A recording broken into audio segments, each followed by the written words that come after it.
Саламатсыздар ма? Дәріс тақырыбы қатты отындар технологиясының теориялық және практикалық негіздері. Сабақ жоспары. Қатты отындар сипаттамасы және жіктелуі, отынды шикізат ретінде термиялық өңдеу, пиролиз, газификация және гидрлеу процестері, көмірді кокстеу процесі, кокс газдарының химиялық құрамы. Органикалық және мұнай химиялық өнеркәсіптерде қолданылатын шикізаттарды кешенді және қалдықсыз өңдеу, тағамдық азық-түлік шикізаттарын азық-түлік емес шикізаттармен ауыстыру және де өсімдікті шикізаттарды минералды заттармен ауыстыру маңызды роль атқарады. Негізгі шикізаттар түрлері табиғи және жолай көмірсутек газдары, газды және сұйық қалпындағы мұнай өңдеудегі өнімдер, сондай-ақ синтез газ, кокс газы, ағаш, тас көмір, тақта тас, шымтезек шикізаттарын термиялық өңдеуде бөлінетін өнеркәсіптік шайырлар жатады. Болашақта сутегі мен метанол, мотор және де энергетикалық отындар қатарына енеді. Отынның маңызды ерекшелігі ол өнеркәсіптің қай саласында болмасын, ауыл шаруашылығында, күнделікті үй шаруашылығында шешуші орын алады.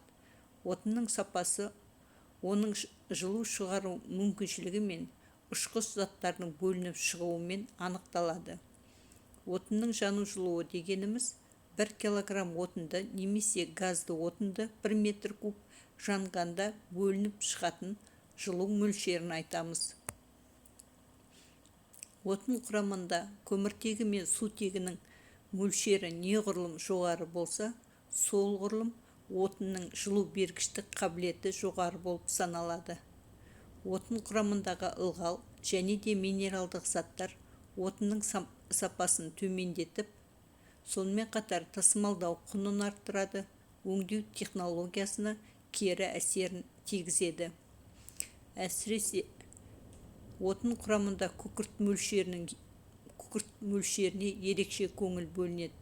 Күкірт отын жанғанда агрессивті улық қосылыстарға айналып, тірі табиғаттарға, қоршаған ортаға, аппараттарға кері әсерін тигізеді. Отындардың жіктелуі. Отындарды агрегаттық күйлеріне қарай қатты, сұйық, газ тәріздес деп 3 топқа бөлеміз. Қатты отындарға табиғи отындар, ағаш, шымтезек, тас көмір және қоңыр көмір, тақта тастар жатады. Сұйық отындарға мұнай және мұнай өнімдері. Газ түріндегі отындарға табиғи газ, мұнайға ілеспе газдарын жатқызамыз. Химиялық жолмен өңдеген кезде қатты отындардан жартылай кокс және шайырлы өнімдер алынады. Ал сұйық өнімдерді химиялық өңдеу кезінде мұнай өнімдері, яғни бензин, керосин, лигроин, газойл, мазут және тағы басқа фракциялар бөлінеді. Газ түріндегі отындарды өңдеу барысында алынатын өнімдерге кокс газы, генератор газдары және де басқа да технологияда бөлінетін технологиялық газдарды жатқызамыз. Қатты отын жанғанда минералдық заттар көбінесе металдық оксидтер түрінде күлге айналады. Қатты отын жанғанда сульфиттер және де құрамында күкірті бар органикалық қоспалар, күкірт диоксиді түзіліп, газ күйінде айналады да, ал сульфат құрамындағы күкірт күл құрамына қалады. Отынның элементтік құрамына келесідей элементтер жатқызылады, кіреді: көміртегі, сутегі, оттегі, азот, күкірт және ылғалдылығы және күл мөлшері. Қатты отынды химиялық әдістермен өңдеу. Оларды пирогенетикалық әдістер, яғни пиро грек сөзінен от, генус туу деген мағынаны білдіреді. Өңдеу процестеріне көмірді кокстеу процесі, пиролиз, яғни құрғақ айдау, газификациялау, қатты отынды газға айналдыру және гидрогенизациялау, сутегі қатысында өңдеу процесі. Пиролиз отынды ауа берместен жабық реакторда қыздырып, отын құрамындағы компоненттерді химиялық бұзылып, өзгерістерге ұшырайды. Пиролиз процесіндегі негізгі өзгерістер ірі молекулалар ұсақталған бөлшектерге ыдырап, одан әрі полимеризациялық, конденсациялық процестер нәтижесінде органикалық қосылыстар аламыз. Газификациялау процесі 1000 градус температурада қатты отынның органикалық массасын ауа, су буы және де басқа да қоспамен шала тотықтыру арқылы жанғыш газдарға айналдыру процесі. Жанатын газдарды өндіру арнаулы генератор газдары деп атайды. Генератордағы жоғарғы температура компоненттер арасындағы экзотермиялық реакцияның жылуымен өткізіледі. Гидрогенизациялау катализаторлардың қатысымен жоғарғы температура және қысымды қатты отындарды сутекпен өңдеу процесі. Мысалы, көмірден және сланецтен гидрлеу арқылы арзан сұйықтықты және газ тәріздес отындарды химия өндірісіне әртүрлі шикізаттарды аламыз. Көмірді кокстеу процесі 900-1050 градус температурада ауа берілместен кокс пештерінде тас көмірді өңдеу әдістерін айтады. Алғашқы өнімдер кокс және ұшқыш заттар, яғни тіке кокс газдары. Шикізат ретінде 350-400 градус температурада пластикалық күйіне ауысып, берік және кеуекті металлургиялық кокске айналатын тас көмірлерді кеңінен қолданады.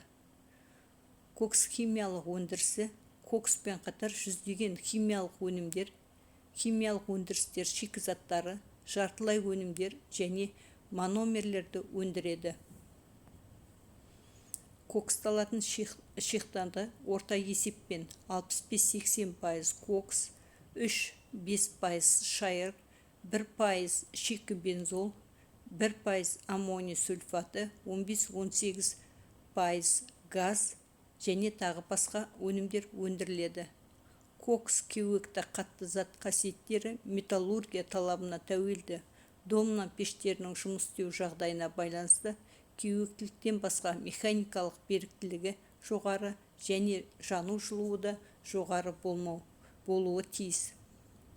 Тура кокс газы құрамы өте күрделі газдардан, тас көмір шайырлары, бензолды көмірсутектерден, кокс пешінен, кокс пешінен шығарылатын бу мен газдар қоспасы. Тура кокс газы құрамындағы шайырларды, бензол көмірсутектерін суды конденсацияланғаннан және де аммиакты адсорбцияланғаннан кейінгі газ күйінде қалған газды қоспалар кері кокс газы деп аталады. Оның құрамы сутегі, метан, көміртек тотығы, азот, көмірсутектер, көмірқышқыл газы, оттегі және де жану жылуы жоғары газдар. Кері кокс газы кокс және домна пештерін қыздыруға, көбінесе химиялық шикізат ретінде кеңінен қолданысқа ие. Шикі бензол жеңіл ароматтық көмірсутектерінің құралған күрделі қосылыс, тіке кокс газынан кокс шайырымен бірге конденсацияланбайтын, қайнау температурасы үлкен маймен сіңіріліп бөлінетін қоспалар. Кокс пештері 70-тен астам камерадан тізілген жоғарғы температураға төзімді реакторлар батареясы. Пешті сыртынан қыздырады, отын қатарында домна, кері кокс және генератор газдары кеңінен қолданылады.